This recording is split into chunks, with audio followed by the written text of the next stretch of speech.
It's a sad and scary thing that we're aware of because we're trying to figure out how to best deal with it. Well, good evening. We begin at 5 tonight with the flood of fentanyl hitting our community and yet another massive drug bust taking thousands of potentially fatal pills off our streets, while also showing the scope of what's being described as an emergency and an epidemic. Well, thanks for joining us. I'm David Molko, and it's not only a challenge for investigators, but for medical workers, too, as they try to save people from overdoses they say have become increasingly common. Let's bring in Mike Benner. Mike, you talked to nurses at Providence St. Vincent. What did they tell you?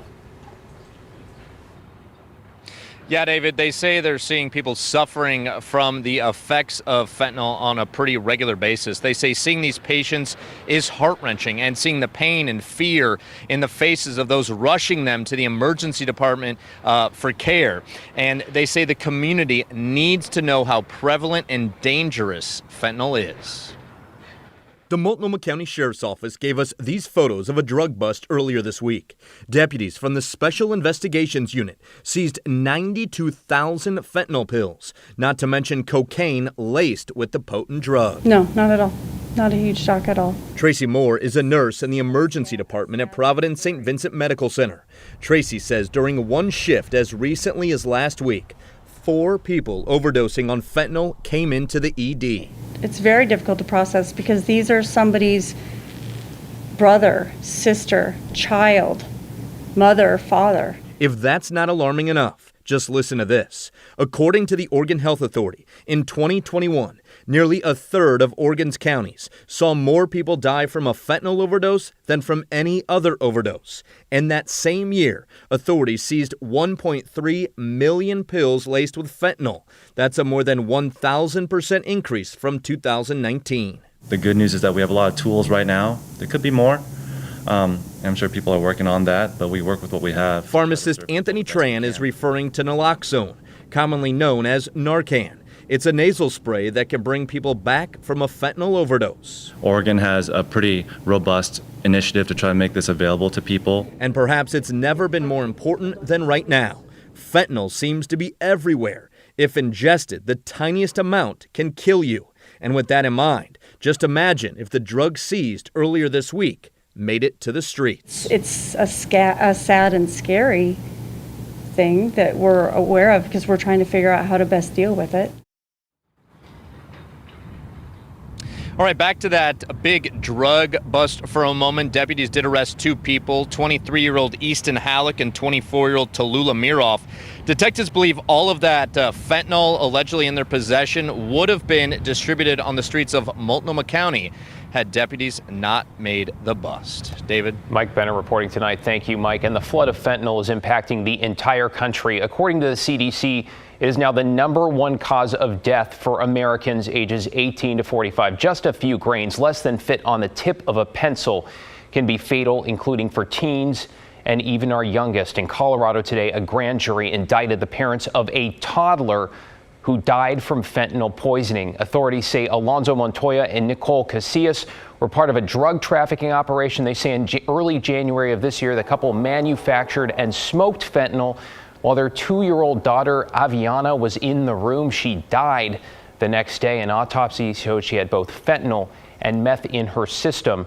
Her parents now face first-degree murder charges. In Portland, we know of at least 3 high school students who were poisoned by fentanyl just this year. That includes 16-year-old Griffin Hoffman, a sophomore and tennis star at Northeast Portland's McDaniel High. Now, this week, on a special edition of Straight Talk, I sat down with his mom, Carrie, as part of a panel discussion about the conversation experts say needs to keep happening in every family. It remains important to me to keep my son alive this way, to keep his story alive. I know that his story can help others or create more awareness among others, but mostly for me, it's really about keeping him alive. I think every parent should be sitting down and being like, hey, I heard about fentanyl. I heard about these pills. Let's talk about it. Have you ever seen this? Any of your friends doing this? This is what I know about it. What do you know about it? Let's come together, right? Let's share our knowledge. I'm more likely to use Narcan on a Friday night at a football game than I am for work.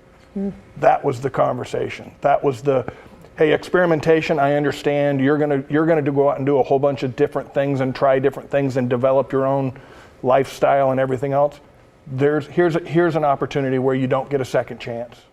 So that's the former head of the DEA for Oregon there, Cam Strom, along with Dr. Anna Hildy, a teen and youth psychiatrist, also Carrie Cohen, Griffin Hoffman's mom, Scott Caron, the federal prosecutor handling some of our biggest fentanyl cases on that panel as well. It is a conversation we hope every family will watch and share starting tomorrow morning on KGW.com, Friday evening at 7, a special edition of Straight Talk, Stopping the Flood of Fentanyl. An update on a story we first brought you Wednesday at 5. Portland City Council candidate Renee Gonzalez says he will appeal fines related to campaign office space downtown. Now, the city's small donor elections program penalized Gonzalez a whopping $77,000. Evan Watson, you've been talking about it. He was paying $250 a month in rent there. Elections officials say the space should be worth close to $7,000. But of course, the murky question, right? How much is downtown property post-pandemic, post-riots actually worth? Well, David, the Gonzalez campaign leased the space from Schnitzer Properties. I talked with Jordan Schnitzer today. He's a well-known real estate mogul and philanthropist. He told me he personally offered the space to Renee Gonzalez during a conversation in the spring because no one had been interested in leasing the space for the last 2 years. This is the 3,000 square foot office space that the Gonzalez campaign has used since May. Schnitzer says the campaign has only used part of the space on a month-to-month lease, with the understanding that if someone else showed interest, they'd move out.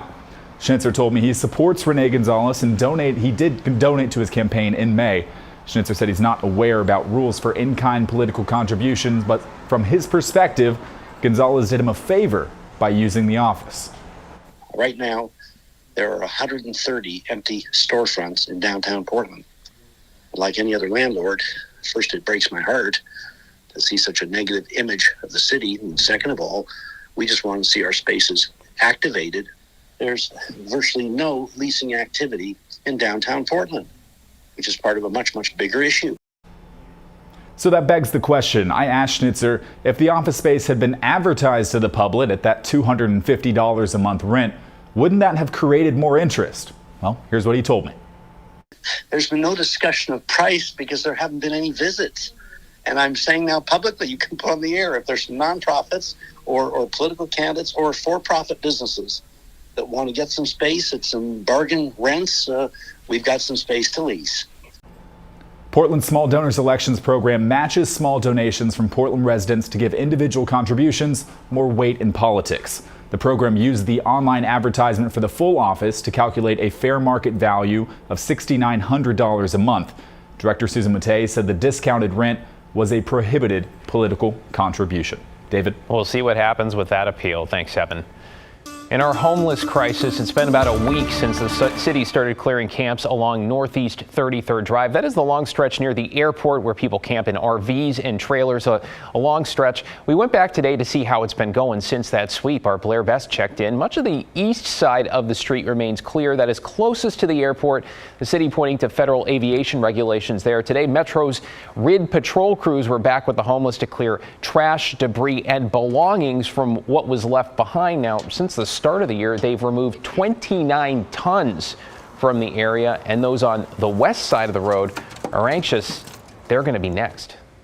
It's intimidating, that's for sure. I mean, just to know everything you have could just be gone just like that, you know. I don't want to stay out here. No, I'm losing my mind. Yeah, last week the city's impact reduction team cleaned and removed 4 camps along Northeast 33rd. Since then, 2 others have been posted for removal. In COVID news, hospitalizations continue to drop in Washington, and while health officials stress the pandemic is not over, they say we're entering a new non-emergency phase right in time for flu season. Tim Gordon tonight with the update. Heading into fall, and COVID-19 is having less of an impact. But Thursday, Washington state health officials were far from ready to call the pandemic over. While the emergency phase of COVID-19 may be ending, we know that COVID-19 is still very much with us in our state. Washington Health Secretary Dr. Umair Shah said hospitalizations are down, with COVID patients taking up 7% of hospital beds today compared to 11% a month ago.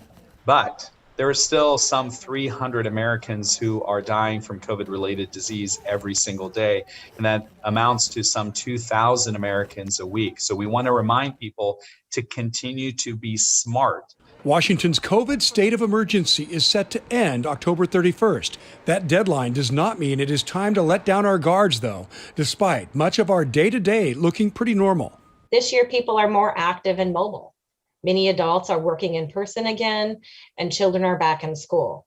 This really creates opportunities for respiratory illnesses like the flu to spread. In fact, health officials today urged everyone 6 months and older to get a flu shot because the flu season is expected to be much worse than the past 2 years. And getting the latest COVID booster can happen on the same trip to the doctor or pharmacy. Absolutely. I'll be working through the winter and seeing patients and also asking everyone to get vaccinated. It's so important. The other big part of prevention is still masking. Mask rules remain in place for healthcare settings and prisons in Washington. And while officials are looking at that, it's not likely it will end October 31st.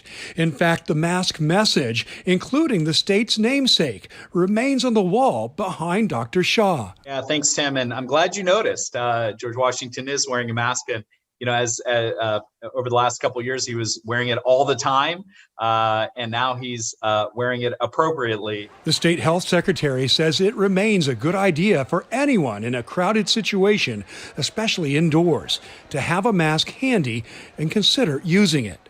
Tim Gordon, KGW News.